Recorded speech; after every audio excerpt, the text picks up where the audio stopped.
Hello everyone, good morning. आज 20 मार्च है और आज हम लोग जो चर्चा करेंगे आर एग्ज़ाम के बारे में देखेंगे। साथ ही साथ यहाँ पर एलटी ग्रेड और प्रवक्ता के बारे में, डीएलएड द्वितीय सेमेस्टर परीक्षा के बारे में, साथ ही साथ कुछ अपडेट्स और भी हैं। जैसे कि इस समय मूल्यांकन चल रहा है तो कुछ अजीब तरीके के रिक्वेस्ट कापियों में देखने को मिल रहे हैं और कुछ रिक्वेस्ट तो बड़े ही हंसाते हैं, बड़े फ़नी लगते हैं।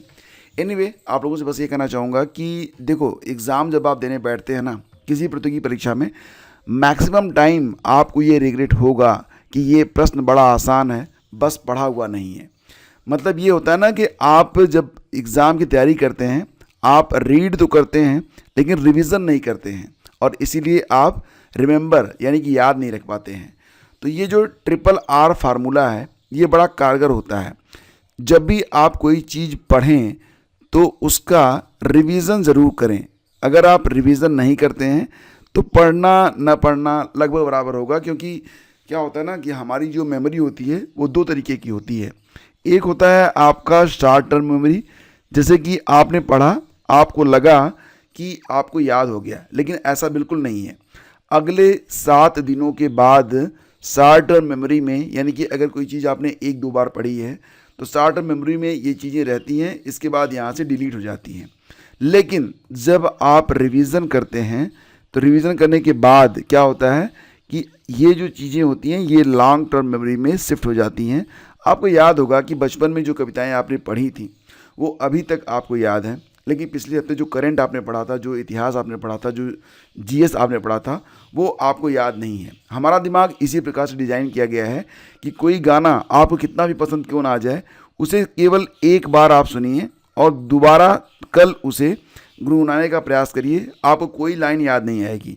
लेकिन जब आप उस गाने को 10 बार सुनते हैं तब जाके वो गाना आपको याद हो जाता है।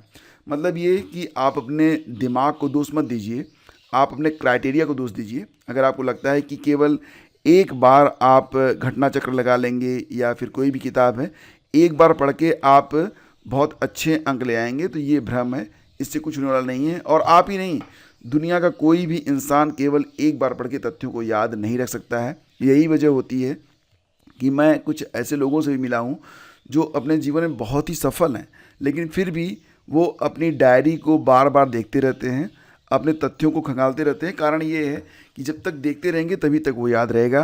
कहते हैं ना कि दिल से दूर तो दिमाग से भी दूर, शायद इस प्रकार से है कि नज़र से दूर तो दिमाग से दूर, ऐसे कुछ है।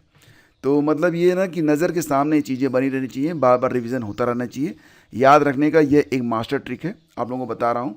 अभी फ़िलहाल यहाँ पर आर एग्ज़ाम के बारे में कल रात को मैंने आपको अपडेट दे दिया था जब नोटिस आई थी कि परीक्षा आपकी 27 जुलाई को हो रही है और कुल मिला के लगभग 11 लाख के आसपास अभ्यर्थी हैं। तो कंपटीशन तो टफ होना ही है, लेकिन सभी 75 जिलों में बनेंगे केंद्र और जो आपकी परीक्षा है यह 3 घंटे की परीक्षा होगी, जो कि एक ही शिफ्ट में करवाई जाएगी। मतलब 2 घंटे का जो जीएस होता है प्लस 1 आवर की जो हिंदी होती है, ये दोनों चीज़ें एक साथ आपकी करवाई जाएंगी। परीक्षा आपकी सुबह 9:30 बजे स्टार्ट होगी और 12:30 बजे समाप्त हो जाएगी। इसके बाद मज़े से आप घर जाइए, नो प्रॉब्लम।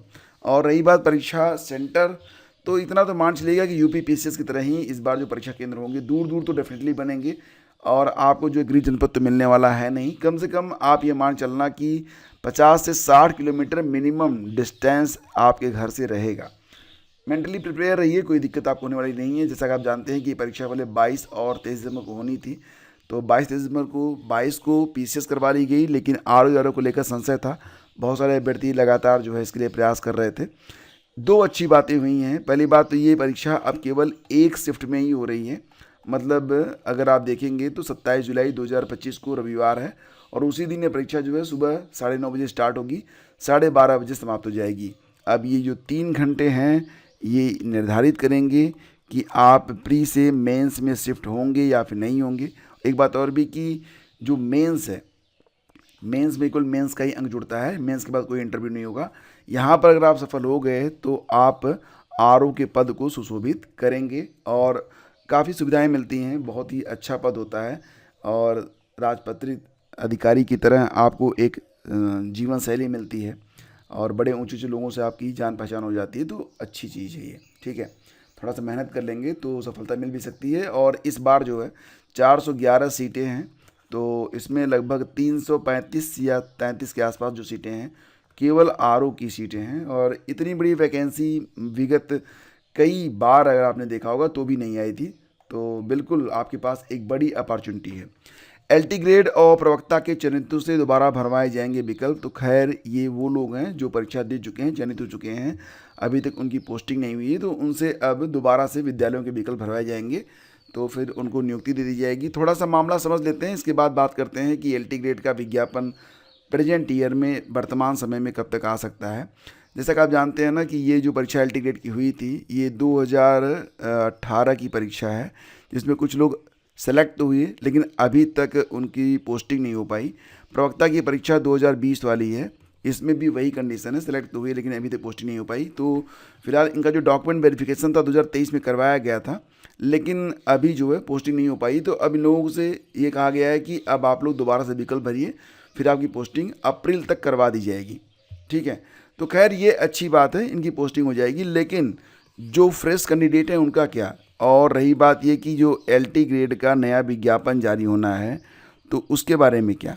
तो देखो यहाँ पर एलटी ग्रेड में भी बहुत सारे पद जो हैं 2018 के बाद से रिक्त हैं, और उम्मीद की जा रही है कि लगभग 7,000 से लेकर 8,000 पदों पर जो विज्ञापन है वो इस साल मध्य के बाद, मुझे लग रहा है ना कि ये जो जुलाई है, जुलाई अगस्त में, मैं ज़्यादातर मुझे उम्मीद है कि अगस्त में ये विज्ञापन जारी किया जा सकता है।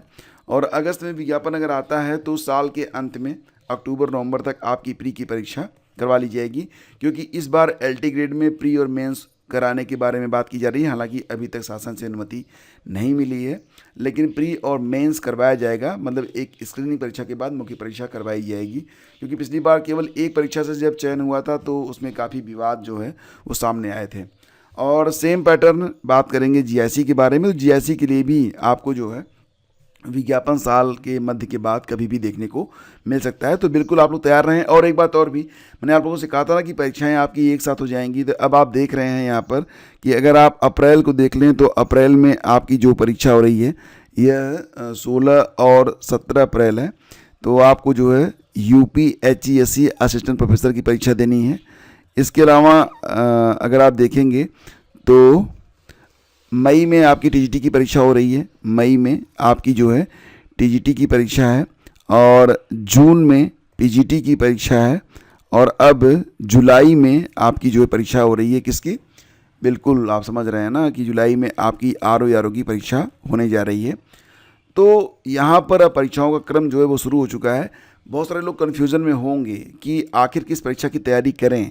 तो देखो मैं आप लोगों से कहूँगा ना कि सबसे पहले तो आप ये समझो कि कौन सी परीक्षा ऐसी है जिसमें आपको परसेंटेज ज़्यादा लग रहा है कि आप सफल हो सकते हैं। सिलेबस देखिए, अपनी क्षमता देखिए। जैसे कि आरओ के बारे में बात करें, या फिर टीजीटी के बारे में बात करें, या फिर पीजीटी के बारे में बात करें, या फिर आप असिस्टेंट प्रोफेसर के बारे में बात करें। हालांकि असिस्टेंट प्रोफेसर में जो आवेदक हैं वो कम है, लेकिन फिर भी आपको समझना पड़ेगा कि कौन सी ऐसी परीक्षा है जिसमें हम मतलब शर्तियाँ जो सफलता है उसको प्राप्त कर सकते हैं। और मैं तो यही कहूँगा कि सबसे पहले तो आप अपने लिए एक जॉब की तलाश करिए। नेम ऑफ पोस्ट पे मत जाइए कि हम आरओ देंगे, हम यूपीपीसीएस देंगे, हम यूपीएससी देंगे। अगर आपको लगता है कि आप टीजीटी क्रैक कर सकते हैं तो मैं तो ये कहूँगा कि अपनी पूरी ऊर्जा आप टीजीटी पे लगा दीजिए। या फिर आपको लगता है कि आप आरओ क्रैक कर सकते हैं तो सब कुछ छोड़िए और पूरी ऊर्जा इसी पे लगा दीजिए। दुविधा में दोनों गए, माया मिली न राम। तो दुविधा में मत रहिए, केवल एक टारगेट चुनिए। दुनिया में सब कुछ आपको ही नहीं मिलेगा, और कोई भी एक इंसान ऐसा नहीं हो सकता जो हर क्षेत्र में सफल हो जाए। डीएलएड का जो दूसरा सेमेस्टर है ये परीक्षा 3 अप्रैल से स्टार्ट होने वाली है। तो परीक्षा नियामक प्राधिकारी PNP ने उत्तर प्रदेश डीएलएड द्वितीय और चतुर्थ सेमेस्टर की परीक्षाओं का कार्यक्रम बुधवार को जारी कर दिया है। द्वितीय सेमेस्टर की परीक्षाएं 3 से 5 अप्रैल, और चौथे सेमेस्टर की जो परीक्षा है यह 7 से 9 अप्रैल तक करवाई जाएगी। नोटिफिकेशन आपको पता चल जाएगा, सारी डिटेल्स आपको जल्दी ही मिल जाएगी। और इस समय वर्तमान समय में कापियों का मूल्यांकन चल रहा है। भाई साहब कुछ ऐसी कापियाँ देखने को मिलती हैं ना कि मैं आपसे क्या बताऊं। कल एक कॉपी नज़र में आई थी, उसमें बस केवल मतलब ये था ना कि लिखा तो कुछ गया था, लेकिन आगे जैसा कि दिया गया वैसा कि माना गया, ऐसा कि लिया गया, ऐसा कि पिया गया, ऐसा और जो शब्द जो है प्रश्न में थे उसको घुमा फिरा के ऊपर नीचे रैंडमली लिखा गया था, कोई मीनिंग निकल नहीं रही थी। और सबसे बड़ी बात है कि कॉपी पूरी भरी हुई थी। ठीक है, तो ऐसे ऐसे लोग भी हैं। और कुछ लोग तो अपना जो है निजी जीवन, वैसे जीवन ना बड़ा जो है बेरहम होता है। कोई फ़र्क नहीं पड़ता कि आपकी कंडीशंस कैसी हैं। अगर आप अच्छे अंक चाहते हैं, आप सफलता चाहते हैं, आपको मेहनत करनी पड़ेगी। अगर आप मेहनत नहीं करते हैं, कितना भी जेन्युइन रीज़न क्यों ना हो, मान लेते हैं आप काफ़ी शादी छोड़ के चले जाते हैं, उसके एक दिन पहले आपके घर में कोई बड़ी घटना घटी है, कुछ भी हो जाए, अगर प्लेन पेपर है तो उस पर 0 अंक ही मिलेंगे। तो सफलता के नियम बड़े बेरहम होते हैं, आपको मेहनत ज़रूर करनी पड़ेगी, इसके बगैर आप सफल नहीं हो सकते हैं। और कितना भी आप अपनी कहानी लिख दीजिए, सर्जरी हुई है, हाथ काम नहीं कर रहा है, पिता बेरोज़गार हैं, ऐसे वैसे, आपको अंक तो अगर नहीं लिखेंगे तो 0 ही मिलने हैं। तो फ्रेंड्स, ये थी आज की पूरी update. Thank you so much for joining us and watching this video को लाइक और शेयर उम्मीद करता हूँ आप ज़रूर करेंगे। और पहली बार हैं तो सब्सक्राइब भी कर लीजिएगा। रही बात टेलीग्राम चैनल, अगर आपने अभी तक ज्वाइन नहीं किया है तो ज्वाइन कर लीजिए। टेलीग्राम पर मैं आपको प्रतिदिन प्रयास करता हूँ कि जो अच्छे अच्छे करंट अफेयर के क्वेश्चन बनते हैं वो भी दे दिए जाएँ, ताकि आप उन्हें देख सकें। जो बड़ी घटनाएं घटती हैं उसके बारे में भी कुछ जानकारियाँ आपको शेयर की जाती हैं, कुछ पर्सनल गाइडेंस भी आपको दिए जाते हैं। तो आप ज्वाइन कर लीजिएगा, लिंक मैं आपको पहले कमेंट में दे रहा हूँ, वहाँ से जाके आप टेलीग्राम तक पहुँच जाएंगे और नीचे ज्वाइन का बटन होगा, बस वही आपको प्रेस कर देना है। Thank you, have a great day, जय हिंद।